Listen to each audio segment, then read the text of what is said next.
So one of the things that I see in my work a lot is that roll-ups happen, but that integration doesn't, because integration is actually more expensive and more complicated than people realize.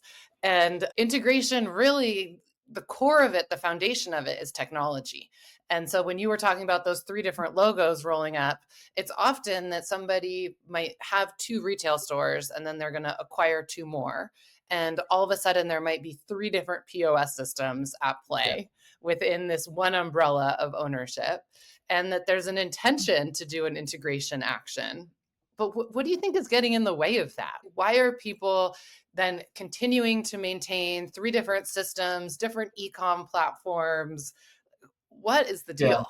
I ask myself this question a lot as we ask our customers and prospects this question a lot. Why are you doing this?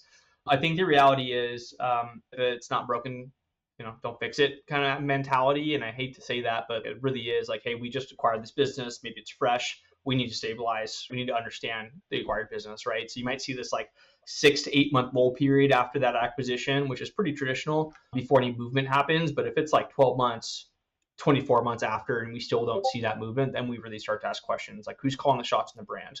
Because at the end of the day, if we're going to roll three different logos, three different marketing assets, right, that are needed, it's just a lot more pressure on the teams to support these efforts, especially if you want to produce high quality in any domain on these things. So look, I think the integration piece is really difficult, and it goes for both the technology side as we get to talk about the M&A side in my house, right, versus the retail M&A. But at the end of the day, those that are successful in these integration phases consolidate their core tech immediately. It's pretty quick within, call it 6 months. Rip the band-aid. We need to see one pane of glass across what's going on.